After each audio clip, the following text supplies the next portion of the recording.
So it's March 4th, 2021. And I'm sitting here outside doing my daily uh, routine, my opening up to the world routine. And I'm sitting in the yard and I'm listening to a Greg Braden video, and he's talking about new technologies. Amanda Flaker calls them the new human tech or something like that, she says. Anyway, he's talking about how, like, the next generation, the next wave of scientists, they're looking at how to take our tech further and how they're putting it in water. They take one drop of water in a computer thing, in a computer chip, and it stores all this. I mean, they were finding that it was storing all this information, just this one drop of water. And upon further examination, they realized that it's not the drop of water itself that's storing the information.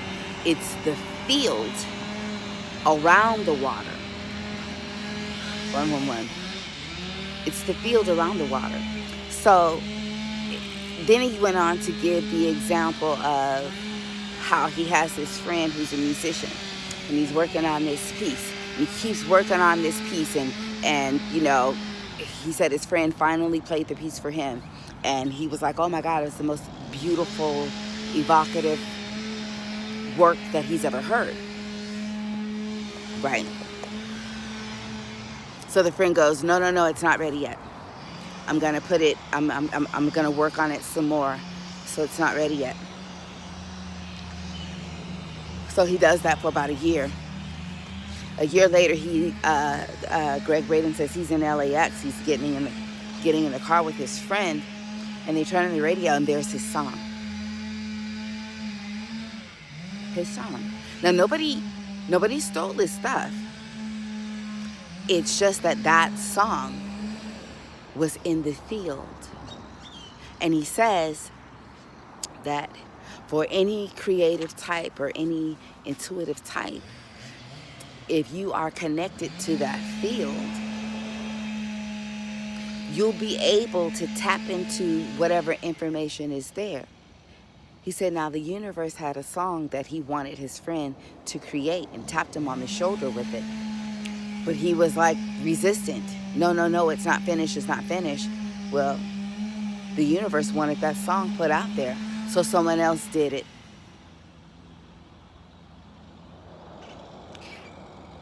What hit me in that moment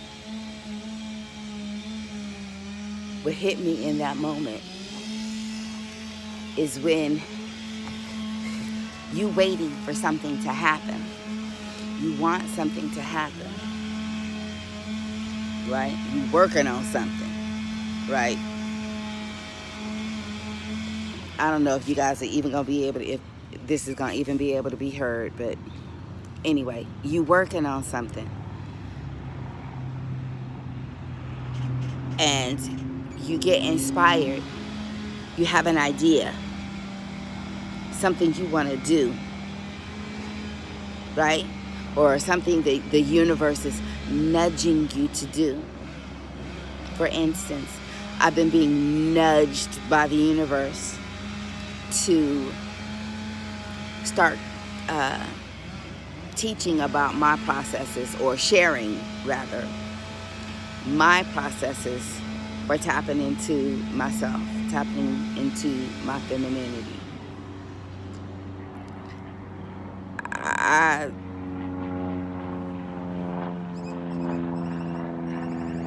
wasn't ready for that.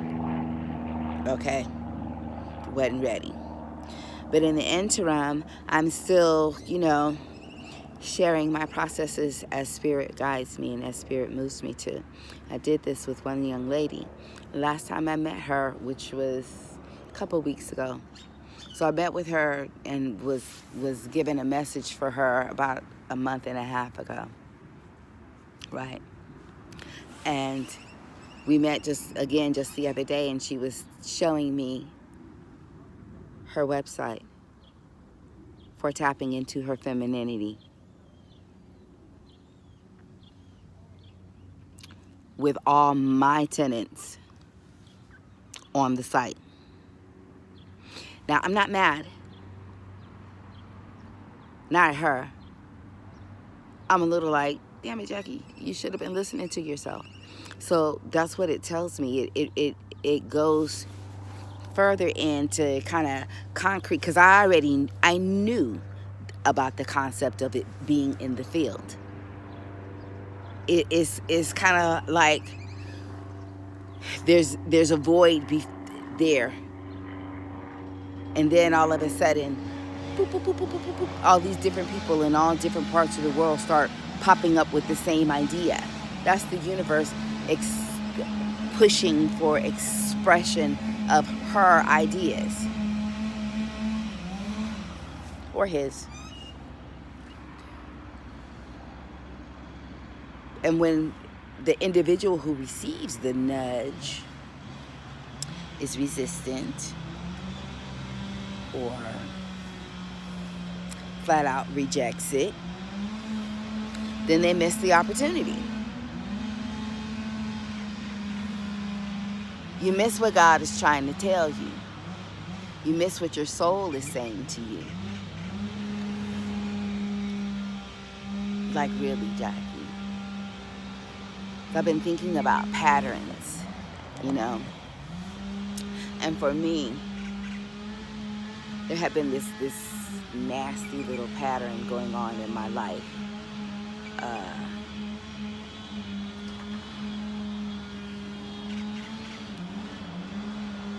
Hold on. I don't even know how to pause this thing. You all right? I love you, baby. Have a good day. I said I love you. Have a good day.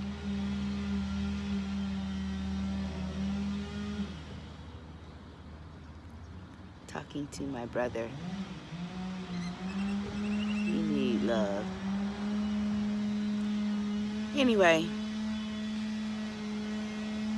so an idea is put into the field. And those who are receptive to it, those who are ready, open. No, receptive is the right word. Because you could be ready or think you're ready and not be open. And you miss the opportunity. Like the patterns in my life, going back to that. One of the patterns that I had observed was, like in the romantic area, I'd be interested in a man. Kind of. He'd express interest in me, and I'd be kind of interested in him because I would have so much other stuff going on. Not, other men, just life shit.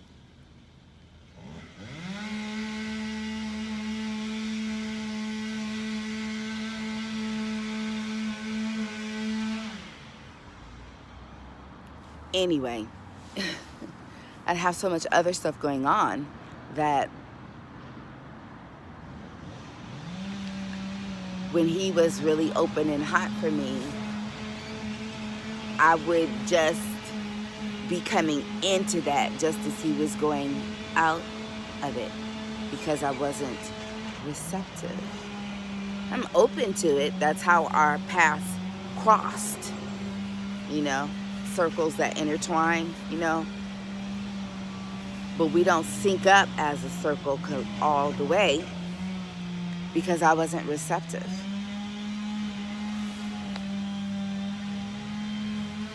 And I wasn't receptive because I had issues with the expression and receiving of love for self and others. Yeah. Traumas and dramas. We all have them. Hopefully we're all working on them. Healing them. This has been kind of cathartic. That's kind of cool. Like to really stand in the face of that and see it. It really puts things into perspective for me.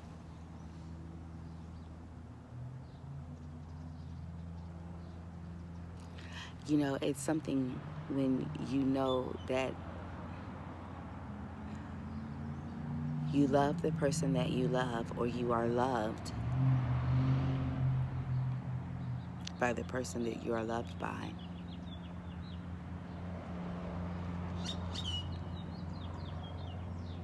Just for you.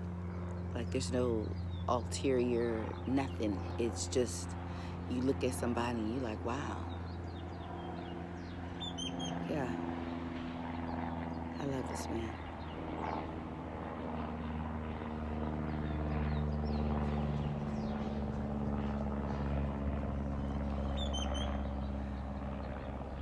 For me, I'd gotten to that feeling, but it was really difficult to accept that feeling into my heart. Like,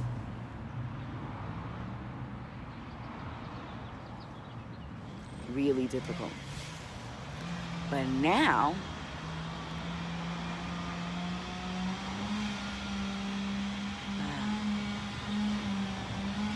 to have that feeling, and then to have it, like, it's almost like a physical energy. I can almost feel it like a physical energy goes into my heart, and it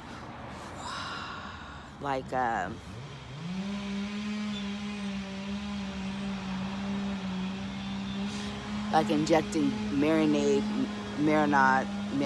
whatever you call it, into a turkey.